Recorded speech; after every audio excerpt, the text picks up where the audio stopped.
Posibleng magtagal pa hanggang bukas ang malawakang brownout sa isla ng Panay. Sa ngayon kasi nasa 30% pa lang ng kuryente sa isla ang naibabalik. May report si Sandra Aguinaldo.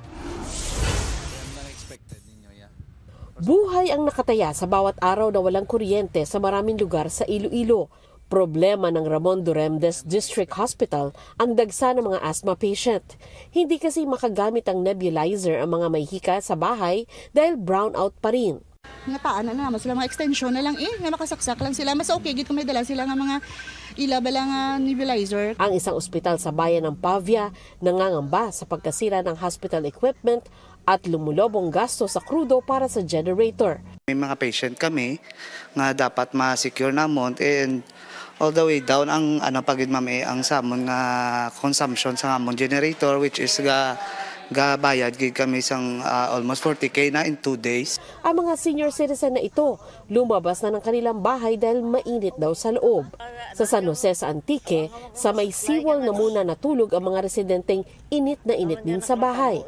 Paliwanag ng Panay Energy Development Corporation o PEDC, nagtrip ang kanilang Unit 1 pasado alas 12 ng tanghali noong Martes dahil sa paggana ng vibration protection ng kanilang boiler feed water pump. Makalipas ang 2 oras, pumalya ang PEDC Unit 2 dahil naman daw sa biglaang pagbaba ng boltahe sa grid.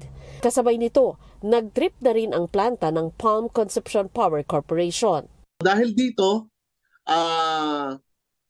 na-isolate na yung Panay Island.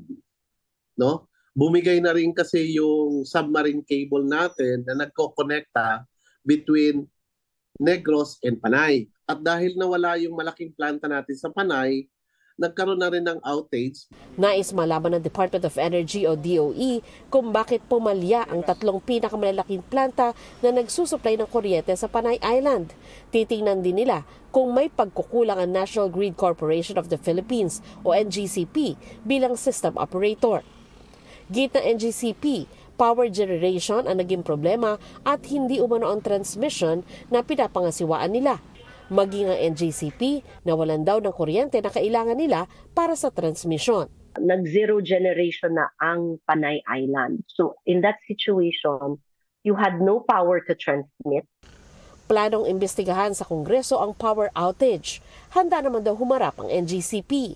Sa ngayon, sabi ng DOE, 30% pa lang ng kuryente ang kailangan ng Panay Island ang naibabalik. Sa Iloilo City, 50% pa lang.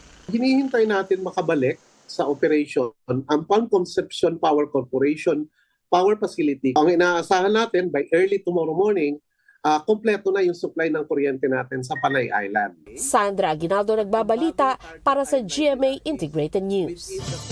Mga kapuso, alamin ang State of the Nation. Mag-subscribe sa GMA Integrated News sa YouTube. Sa ating mga kapuso abroad, samahan nyo kami sa GMA Pinoy TV at sa www.gmanews.tv.